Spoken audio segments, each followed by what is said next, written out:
Islam akan dengan teguh mengatakan Nabi Isa alaihissalam itu datang untuk kalian. Tapi mereka akan mengatakan, tidak, ini bukan untuk kami. Isa itu adalah seorang anak yang haram hasil persinahan. Itu Islam dan Yahudi. Kristen ini sebenarnya nggak ada dalam lingkaran. Kristen ini adalah agama yang sibuk sendiri. Sibuk sendiri, mengambil tokoh dari Yahudi, mengganti namanya menjadi tokoh Yunani, lalu mereka sibuk sendiri, perang-perangan sendiri, antar sekte gitu. Padahal sebenarnya antara Yahudi dan Kristen itu nggak ada hubungannya. Yang berhubungan dengan Yahudi itu Islam. Islam mengatakan yang datang kepada kalian itu Nabi Isa alaihissalam. Beliau mengatakan kepada kalian, wa isqala Isa bin Maryam, ya bani Israel, inni rasulullahi ilaikum. Wahai bani Israel, sesungguhnya aku ini adalah utusan Allah untuk kalian. Tapi bani Israel menolak. Nah, kemudian di akhir zaman Nabi Isa alaihissalam datang untuk yang kedua kalinya. Wa immin ahlal kitabi illa la yu'minan nabi qabla mauti. Jadi tidak ada seorang pun ahli kitab yang tidak akan beriman kepada Nabi Isa alaihissalam. Di akhir zaman kelak mereka semua akan beriman. Ternyata Nabi Isa ini betul. Akhirnya Bani Israel akan diselamatkan, kemudian mengikuti panji baginda Rasulullah Muhammad SAW di bawah komando Nabi Isa alaihissalam. Kristen nggak ada, tak ada dalam garis, tak ada dalam lingkaran. Kristen dengan Kristen aja, nggak ada hubungannya. Yang berhubungan sebenarnya itu hanya Yahudi dan Islam, Islam dan Yahudi. Makanya sampai hari ini Kristen mau cari tumpangan di Yahudi nggak bisa, melalui kitabnya nggak bisa, melalui konsep Tuhannya nggak bisa. Kristen sibuk dengan dirinya sendiri. Itu yang perlu saudara pahami. Jadi ketika orang Yahudi menolak Nabi Isa alaihissalam sebagai sosok Al-Masih yang ditunggu oleh mereka, Mesias, mereka tolak. Bahkan mereka mencari cara untuk melakukan pembunuhan terhadap Nabi Isa alaihissalam. Allah menolongnya. Lalu kemudian Allah menurunkan kembali Nabi Isa untuk menyatakan kebenaran yang sesungguhnya. Makanya dikatakan di dalam Al-Quranul Karim, sabar, bahwasanya kedatanganku adalah untuk menjelaskan kepada kalian, aku ini adalah Assalamualaikum, musaddiqan lima baina yadayhi minat Taurah, yang menjelaskan kemudian kitab Taurat yang kalian tinggalkan. Jadi Nabi Isa datang kepada Bani Israel untuk meneguhkan hukum Taurat kepada batin Bani Israel, bukan meneguhkan surat-surat Paulus, surat-surat Lukas dan seterusnya untuk Bani Israel. Makanya kitab Kristen itu tidak ada dituliskan untuk Yahudi, semua dituliskan untuk Roma, dituliskan untuk Yunani. Kenapa? Karena Kristen ini adalah, mohon maaf, penumpang yang tidak jelas di mata Yahudi. Demikian. Oke, menarik sekali itu ya bro. Nah sekarang karena kita berbicarakan, ini topik menarik sekali ya. Kalau Kristen itu percaya tentang Mesias itu menurut konsep perjanjian lama ya, dimana itu kitab-kitab Yahudi ya, Yudaisme. Jadi tentang siapa Mesias, kebagaimana Mesias, karya Mesias, siapa Mesias itu menurut kitab-kitab Taurat Musa, kitab Nabi-Nabi, dan kitab Mazmur. Nah kita kembali dulu, kita dari awal dulu ya, karena kalau bisa, karena bisa-bisa ya dari awalnya saja sudah keliru, gimana mau menjelaskan yang atasnya kalau fondasinya sudah keliru. Nah kita kembali ke konsep Mesias ini ya. Sebenarnya konsep Mesias atau Al-Masih, apa yang dimengerti oleh Bro Suma dan teman-teman tentang Al-Masih ini? Apakah pengertian Al-Masih di dalam konsep yang Bro Suma percayai sama seperti konsep Hamasiyah di dalam perjanjian baru? Kalau dalam Kristen kita, pemahaman kita mengkonfirmasi sama seperti yang saya katakan tadi, mengkonfirmasi tentang siapa Mesias, apa karya Mesias, dan kebagaimana Mesias dan karyanya itu menerangkan semua yang tertulis di dalam kitab Nabi-Nabi dan Rasul Nabi, kitab Taurat Musa, kitab Nabi-Nabi dan kitab Mazmur. Nah, konsep Mesias yang ada, yang di Bro Suma dan teman-teman percaya itu Mesias yang bagaimana dulu? Karena kalau sudah dari awal, bisa-bisa karena pemahaman ini, ketidak memahami ini, akhirnya membuat Mesias yang tidak sesuai dengan Mesias, sang Mesias yang sebenarnya dibicarakan oleh para nabi. Makanya Tuhan Yesus berkata begini kan, dalam dua momen ya, Tuhan Yesus berkata begini, semua yang tertulis di dalam kitab Taurat Musa, kitab Nabi-Nabi, dan kitab Mazmur, semua yang tertulis tentang aku di dalam kitab Musa, kitab Nabi-Nabi dan kitab Mazmur harus digenapi. Apa yang tertulis sebenarnya tentang Mesias di dalam semua kitab ini perjanjian lama, itu yang dijelaskan di dalam 27 kitab Rasul-Rasul. Makanya konsep siapa Mesias, Mesias dan karyanya, siapa Mesias, kebagaimanaan dia dan karyanya itu, dan apa guna Mesias dari hasil karyanya itu yang diajarkan kepada orang Kristen, yang diajarkan oleh para rasul. Nah, kalau di dalam Islam bagaimana? Sudah mengambil Hamasiyah ini, Al-Masih, pemahaman Al-Masih di dalam pemahaman Brosuma, apakah sama dengan pemahaman di dalam perjanjian lama? Nah, kalau sama, misalnya coba bawakan kepada saya narasi-narasi dalam perjanjian lama yang sesuai, narasi-narasi tentang Mesias di dalam perjanjian lama, Mesias dan karyanya, yang sesuai dengan apa yang Bro Suma dan teman-teman imani. Mungkin itu, tapi sebelumnya kita sapa dulu ya. Ada tamu kita sini, Bro Kiamat. Bro Kiamat, selamat siang Bro. Halo, selamat pagi, selamat siang. Ya Bro, kita ini lagi membahas Mesias ya. Mungkin Mesias, supaya ya. tidak melari-lari dulu ke apa yang lain, kita fokus ya, supaya asik ya. Nah, ya, siap. Bro mungkin mau menambahkan apa yang saya tambahkan tadi Bro. Nanti setelah ya, selesai itu nanti teman-teman muslim yang menjelaskan ke kita konsep Mesias mereka, kebagaimanaan Mesias dan karyanya itu mereka ambil dari mana dan apakah sesuai sama seperti kita orang Kristen. Silakan Bro tambahkan. Ya, jadi shalom teman-teman semua. Jadi ya ini sangat menarik ya sebetulnya kalau kita mau bahas tentang Mesias, karena Mesias yang sejati itu atau Hamasiyah ya disebutnya, itu menggenapi 3, yaitu imam, raja, dan nabi. Dan ketiganya ini memang disebutnya sebagai Mesias. Nah, kalau kita cek di dalam Kejadian 14 ayat 18, di situ Abram didatangi oleh Melkisedek, dikatakan imam besar ya, yang kemudian dikatakan di dalam Mazmur 110 ayat 4 dikatakan adalah imam besar untuk selama-lamanya adalah menurut aturan Melkisedek. Nah, peran dari imam besar itu apa? Di dalam Imamat 4 dia adalah membawa daging ke dalam bait Allah, dan darahnya itu dipercikkan sebanyak 7 kali dan dagingnya itu dibakar sampai habis. Jadi ini merupakan kurban yang dipahami. Nah, sekarang kita berpikir kalau misalkan kurban yang untuk selama-lamanya, karena di dalam Kejadian 3 ayat 15 di situ terdapat perseteruan dalam daging yang dialami oleh manusia karena dia jatuh dalam dosa.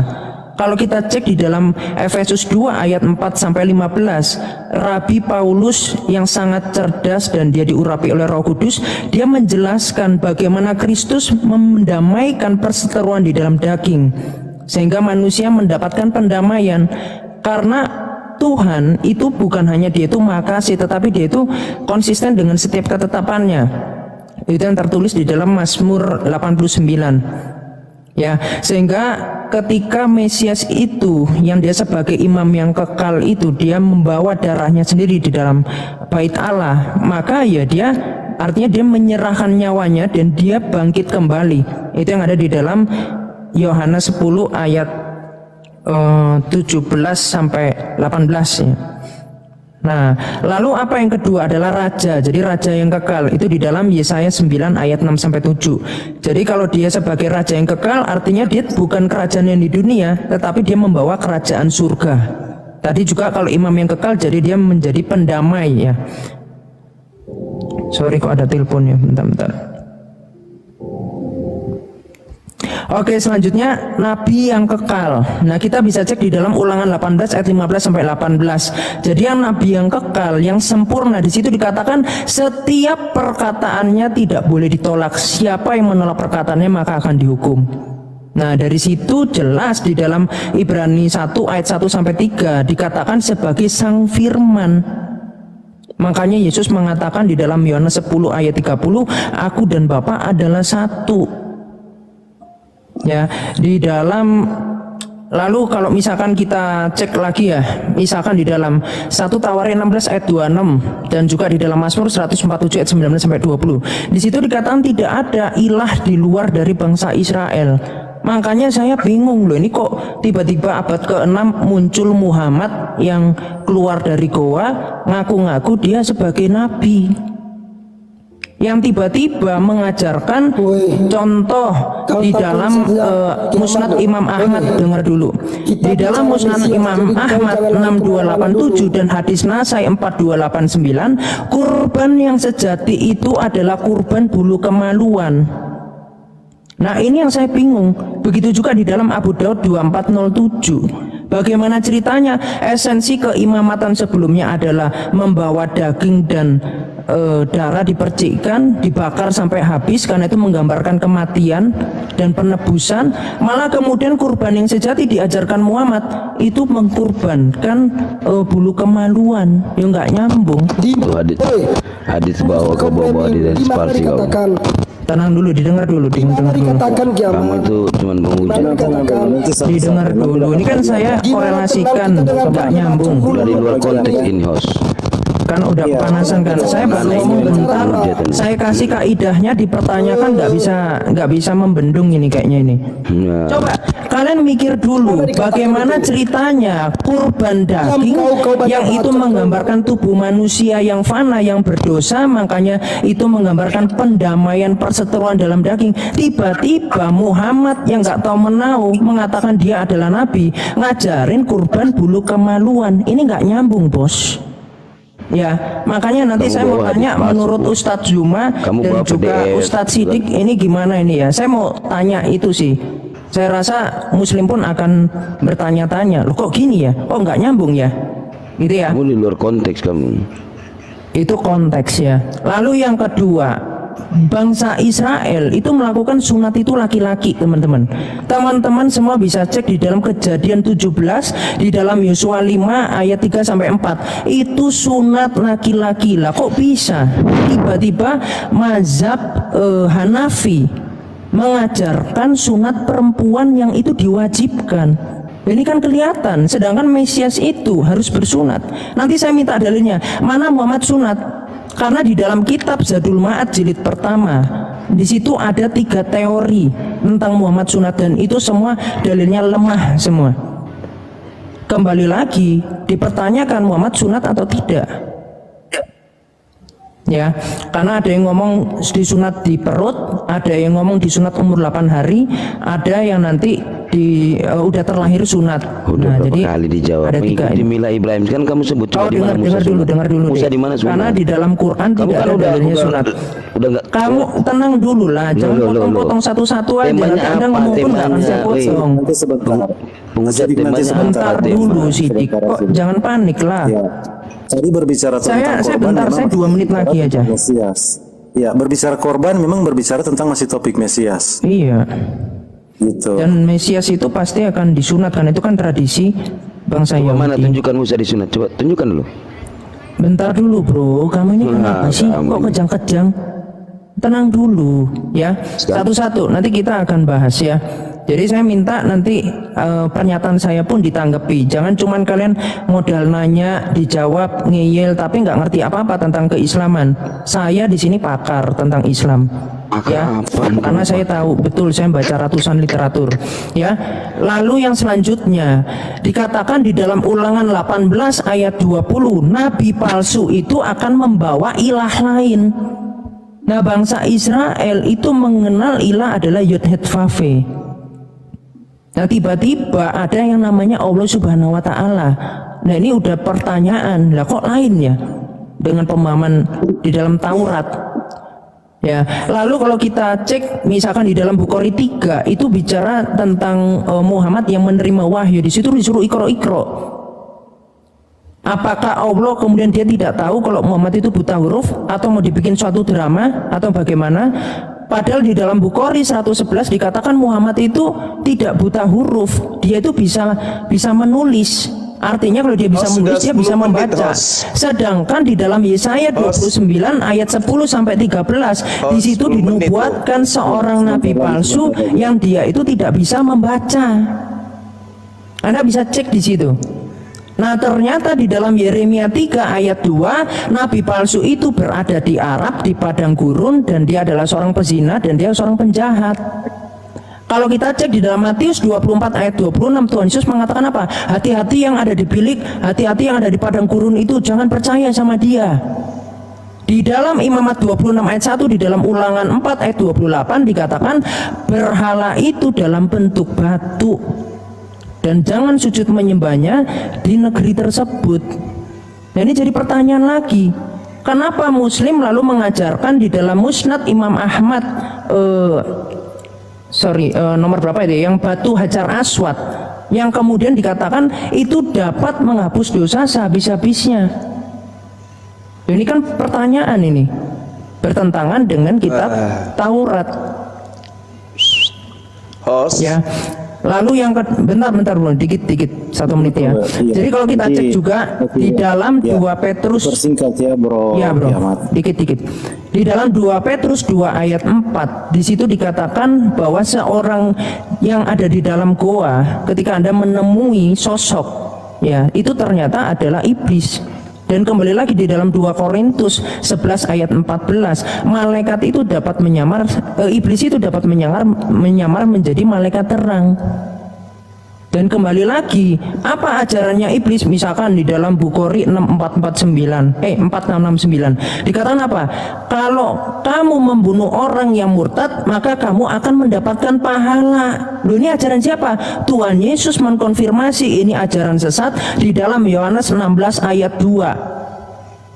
Lalu Tuhan Yesus mengkonfirmasi lagi, nabi palsu ini akan mengajarkan surga yang memecah perawan. Contoh surah 59 ayat 3 surah 56 ayat 35 sampai 36. Tuhan Yesus mengkonfirmasi hal itu salah di dalam Matius 22 ayat 28 sampai 30. Bahkan di dalam An-Naba 33 dikatakan di surga Islam itu ada wanita-wanita berdada montok. Dan ini kok bisa? Mesias, Nabi itu dikatakan Mesias, jadi Muhammad itu sebenarnya dikatakan Mesias.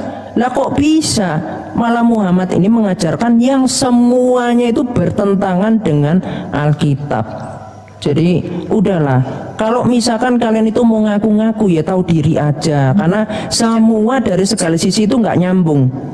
Ya nanti saya rasa akan kita perdalam lagi ya tentang bagaimana ajaran Islam Muhammad, apakah Muhammad adalah nabi yang terakhir atau tidak, apakah kemudian Isa itu adalah Mesias, artinya Mesias itu apa, Al-Masih itu artinya apa, silakan nanti Anda jelaskan bagaimana Anda meyakini bahwa Isa itu adalah Al-Masih dan Muhammad adalah nabi terakhir. Itu yang saya pertanyakan dengan segala tradisi-tradisi yang nggak nyambung plus bahkan melenceng dari ajaran sebelumnya. Bahkan WHO sudah mempertegas bahwasanya sunat perempuan itu adalah malpraktek. Bagaimana mungkin Tuhan yang benar malah ngajarin yang malpraktek? Nah ini kan jelas. Silakan. Oke. Kurang siapa lebih 10 menit. Saya satu-satu ya. Ya, satu-satu yang tegak. Dengarkan kupingmu ya. Siapa namanya ini? Laki-laki sebenarnya orang ini. Iya. Saya dulu. Fokusnya. Iya. Saya kan fokus. Tidak seperti beliau materinya cuma itu karena PDF. Iya, bagaimana korelasinya? Dengarkan, sabar. Di dalam sabar. Jangan ajarin saya. Tadi kamu nggak ajarin siapa ini? Bedu. Iya. Ini saya mau saya, Bu. Iya, saya mau mengarahkan supaya melebar. Oke. Ya, 10 sampai 15 menit ya. Jadi ketika Anda membawa narasi tentang kekristenan Anda nyerang Islam dengan berbagai macam metode yang Anda gunakan. Sayangnya Anda nggak bisa baca Quran. Oke? Kemudian Anda lupa, Anda menggunakan seragam yang bagus, pakaian yang cantik, bajunya bagus, warnanya bagus, motifnya bagus, tapi Anda nggak pakai celana. Anda lupa bertahan. Kristen itu mau sekuat apapun Anda menyerang Islam, agama Anda tidak dilirik sumbernya. Anda mau mengucilkan Islam. Kristen tidak punya tempat bagi Bani Israel. Islam salah, Islam keliru, Nabi Muhammad bukan Nabi, dia begono. Lah Kristen sendiri gimana? Apa diimani? Apa diikuti oleh orang Yahudi? Tidak. Jadi kalau Anda membawa dikorbankan adalah bulu ketek dan seterusnya, Bung, kamu lupa. Ketika Yesus dikorbankan, bukan cuma hidungnya yang jadi korban, bukan hanya bulu ketek yang jadi korban, jembut Yesus juga jadi korban penebusan dosa buat kalian. Paham? Anus Yesus adalah korban penebus dosa bagi kamu. Paham? Di dalam kitab saudara Ibrani 9:28, Yesus prospero, Yesus secara utuh tubuhnya menjadi korban yang dipersembahkan kepada dewa Molok. Apa kamu pikir Yesus itu dikorbankan cuma pusar ke atas atau hanya leher saja? Kagak, Bung. Anusnya, bulu keteknya, bulu jembutnya, bulu hidungnya, bulu alisnya, tai ngokoknya, tai hidungnya, nya, tai giginya, semua menjadi korban. Stop. Sesuai saja yang tertulis. Stop. Jangan Ini saya berdasar yang tertulis. Ibrani 9:28. Stop Coba host. tertulis semua yang kamu Stop katakan. host. Ibrani 9:28. Oke, berhenti. Ibrani 5. Stop. Saja sesuai yang Jawab tertulis. kagak. Stop. Mulutnya Stop. kotor, iya. Jangan kepanasan. Inilah Jangan ajaran Islam, kepanasan. mulutnya itu Ini kotor. fakta. Ini fakta. Hanya di Kristen yang menghapus dosa dengan menggunakan anus manusia. Paham? Nah, ini bro semua ini Kenapa? sudah Kenapa? Biarin dia udah oleng, bro. Udah oleng. Apa yang Coba salah? dijawab Ini Zuma. fakta. Tunggu, saya. Dijawab, Bung, pertanyaan saya dijawab. Bisa nggak? Bung. Mampu atau tidak? Bedu. Ingat waktu Anda saya 15 mampu menit. atau tidak? Ingat waktu Mampu saya nggak? 15 menit. Ini baru sesi pertama. Ingat. Iya, Diam. tapi kamu bisa diam. nggak kok baru Diam. 1 menit udah Diam. oleng itu gimana Diam. ceritanya? Jangan Saya baru Anda notasi lu pingsan. udah oleng. Suara saya besar. Anda akan tenggelam dengan suara Bang Suma, oke? Ya, suara saya juga besar. Oke, Anda diam kalau Iya. begitu, diam. Suara Dengarkan saya juga baik-baik. besar, Dengarkan kok. saya. Tenang aja. Dengarkan. Ini waktu saya. Masih ada Silakan 13 menit. fokus Cuma ya, fokus ya. Dijawab. Iya, saya akan diam. Anda jawab. Ya. Diam. Waktu saya masih ada 13 menit. Masih saya panjang kok. Anda nggak 13 jawab sama menit sekali. masih ada waktu saya. Ingat di dalam Iya. Ibrani Biasakan mulutnya itu jangan kayak 9:28 sampah. Yesus Ngomongnya kotor doang, nggak ada dipersembahkan. isinya. Di dalam Roma 14 nomor 9, Yesus sebagai manusia itu keseluruhan dari jasadnya itu menjadi mayat. Paham? Berarti bulu jembut, bulu hidung, bulu ketek, alis, bulu anus, bulu apalagi semuanya menjadi korban untuk menebus dosa orang Kristen. Fakta itu. Gak perlu saya ngais-ngais kitab kamu.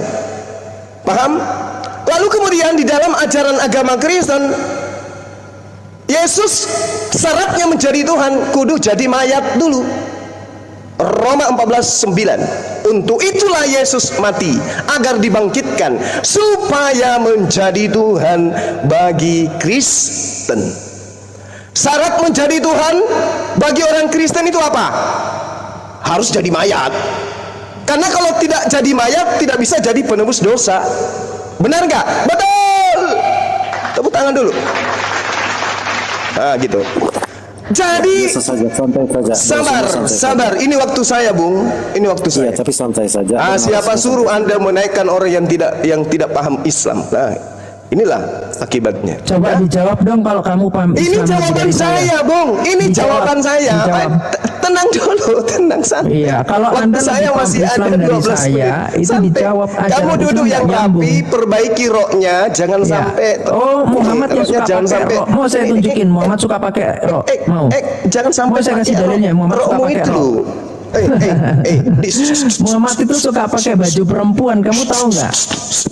Nah, jadi ini Diam. bajunya Aisyah itu dipakai terus sama Waktu saya Muhammad. semakin panjang, Iya. waktu saya semakin panjang, Iya, jadi gereja dijawab, bisa dijawab. gulung tikar akibat you. Diam. Iya, jawab. Dengarkan saya. Jawab. Dengarkan saya. Dengarkan. Oke, yang pertama, satu-satunya agama yang mempersembahkan bulu ketek, bulu jembut untuk sebagai penebus dosa hanya agama Kristen. Catat itu. Karena kenapa?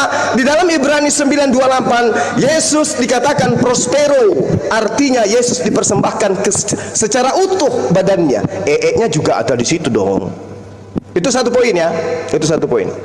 Kedua, ketika berbicara mengenai Mesias, Al-Quranul Karim jelas mengatakan walikulli ummatin ja'alna mansakal liyazkurusmallah ala ma razaqahum min bahimatil an'am. Itu di dalam Al-Quran. Imamat 1 nomor 2 begitu juga adanya. Jadi kalau mempersembahkan ya kurban, bukan jemot. Paham ya? Al-Quran, kitabnya orang Yahudi, sama-sama mengajarkan bahwa yang menjadi korban itu adalah binatang, bukan anak manusia. Makanya Yahudi dan Kristen tidak pernah satu tempat ibadah menyembah kepada Tuhan yang satu, karena Tuhannya Kristen itu beda. Tuhannya Kristen itu adalah salah satu tokoh orang Romawi dan Yunani, Zeus. Itu yang kedua. Yang ketiga, Anda berbicara tentang Mesias di Islam. Nabi Isa alaihissalam ketika datang kepada Bani Israel, tanda-tanda kemesiasan beliau adalah wa rasulan ila Bani Israel, anni qad ji'tukum bi ayatin min rabbikum anni akhluqu lakum minat tin ka hay'atit thairi fa anfukhu fi fa yakunu tayran bi iznillah. Itu diterangkan di dalam pengajaran Yesus, Yohanes 5:36.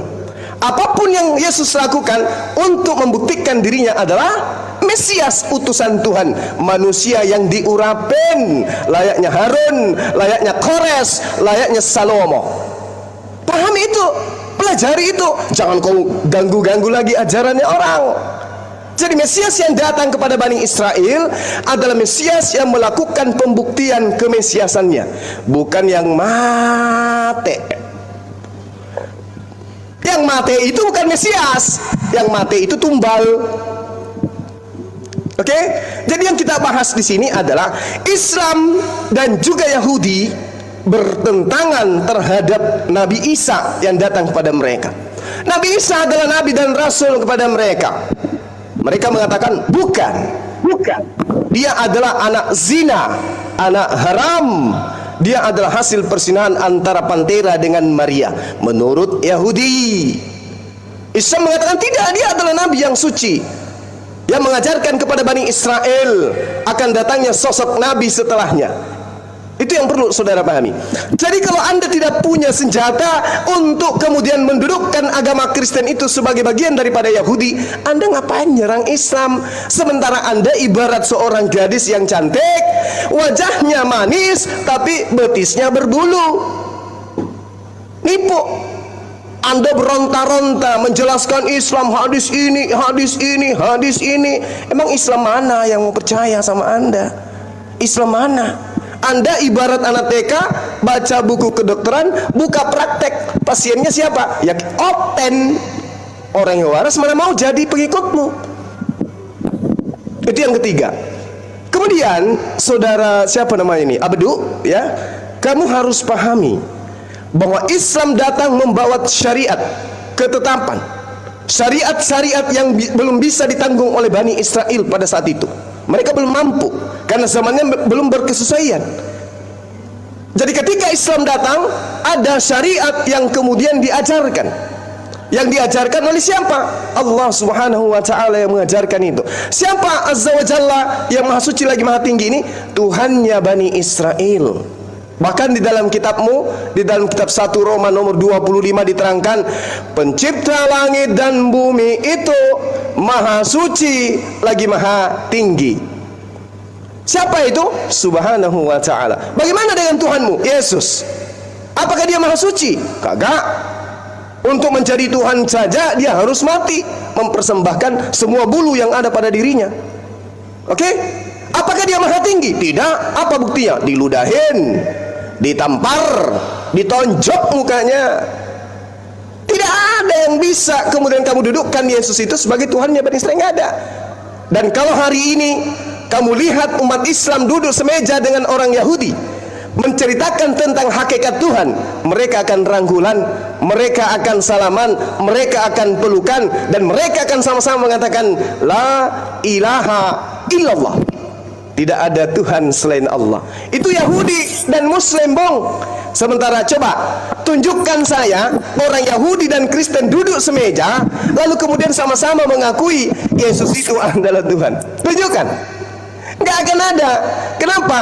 Kristen ini oleh Yahudi disebut sebagai serigala berbulu domba. Oke, Pahami itu, ya, pahami itu kiamat. Kiamat. Abadu, pahami itu. Oke, sudah ya. Pahami itu ya.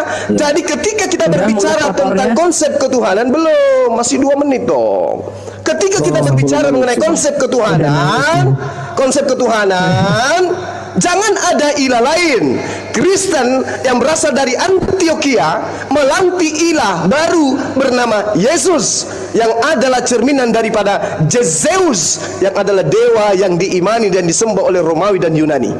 Makanya ajaran kitab perjanjian baru, kanonik, dan juga surat-surat Paulus itu ditulis bukan untuk Bani Israel, tapi ditulis untuk Bani Paulus, orang-orang Roma, orang-orang Yunani.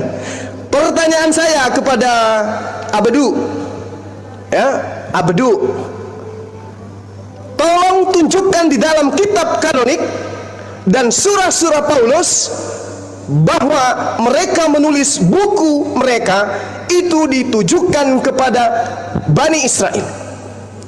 Kalau Anda bisa menunjukkan, saya turun dari Komal, saya kemudian tutup channel saya. Oke. Tunjukkan penulis kitab Anda menuliskan kitab mereka untuk Bani Israel. Pasti semuanya ditulis untuk Romawi dan Yunani. Pahami itu, Abdu. Jadi kamu jangan sibuk dengan ajaran Islam yang rangkulan dengan Bani Israel ketika berbicara tentang konsep Tuhan. Ributkan dirimu yang Tuhanmu itu mempersembahkan bulu jembut. Silakan. Oke, saya terima tantangannya ya. Oke, kita tunjukkan bahwa kitab suci memang ditulis memang untuk orang Israel ya. Bahkan janji yang ada di situ untuk orang Israel. Bang Suma pegang ya kata-katanya bahwa Bang Suma akan menutup channel ya. Jadi dalam Kisah Para Rasul 2, judul perikopnya khotbah Petrus. Maka Kisah Para Rasul 2 ya, mulai dari 14. Maka bangkitlah Petrus berdiri dengan ke-11 rasul itu, dan dengan suara nyaring ia berkata kepada mereka, "Hai kamu orang Yahudi," garis bawah ya, "Hai kamu orang Yahudi dan kamu semua yang tinggal di Yerusalem, ketahuilah dan camkanlah perkataan ini. Orang-orang ini tidak mabuk seperti yang kamu sangka, karena hari baru pukul 9. Tetapi inilah yang difirmankan Allah dengan perantara Nabi Yoel. Akan terjadi pada hari-hari terakhir, demikian firman Tuhan, bahwa aku akan mencurahkan rohku ke atas semua manusia. Maka anak-anakmu laki-laki dan perempuan akan bernubuat, dan teruna-terunamu akan mendapat penglihatan-penglihatan, dan orang-orangmu yang tua akan mendapat mimpi. Juga ke atas hamba-hambaku laki-laki dan perempuan akan kucurahkan rohku pada hari itu, dan mereka akan bernubuat. Dan aku akan mengadakan mujizat-mujizat di langit, di atas di langit, dan tanda-tanda di bawah di bumi, darah dan api dan gumpalan-gumpalan asap. Matahari akan berubah menjadi gelap dan bulan menjadi darah, sebelum datangnya hari Tuhan, hari yang besar dan mulia itu. Dan barang siapa yang berseru dalam nama Tuhan akan diselamatkan. Hai orang-orang Israel," dengar ya, ini ditujukan kepada siapa? Hai orang-orang Israel, dengarlah perkataan ini. Yang aku maksudkan ialah Yesus dari Nazaret, seorang yang ditentukan Allah dan yang dinyatakan kepadamu dengan kekuasaan-kekuasaan dan mujizat-mujizat dan tanda-tanda yang dilakukan oleh Allah dengan perantaraan Dia di tengah-tengah kamu, seperti yang kamu tahu. Dia yang diserahkan Allah menurut maksud rencananya telah kamu salibkan dan kamu bunuh oleh tangan bangsa-bangsa durhaka. Tetapi Allah membangkitkan Dia dengan melepaskan Dia dari sengsara maut, karena tidak mungkin Ia tetap berada dalam kuasa maut itu. Sebab Daud berkata tentang Dia, "Aku senantiasa memandang kepada Tuhan, karena Ia berdiri di sebelah kananku, aku tidak goyah. Sebab itu hatiku bersuka cita dan jiwaku bersorak-sorak. Bahkan tubuhmu akan diam dengan tentram, sebab engkau tidak menyerahkan aku ke dunia orang mati, dan tidak membiarkan orang kudusmu melihat kebinasaan. Engkau memberitahukan kepadaku jalan kehidupan. Engkau akan melimpahi aku dengan sukacita di hadapanmu. Saudara-saudara, aku boleh berkata-kata dengan terus terang kepadamu tentang Daud, bapa bangsa kita. Ia telah mati dan dikubur, dan kuburannya masih ada pada kita sampai hari ini. Tetapi ia adalah seorang nabi, dan ia tahu bahwa Allah telah berjanji kepadanya dengan mengangkat sumpah bahwa ia akan mendudukan seorang keturunan Daud sendiri di atas tahtanya. Tunggu dulu.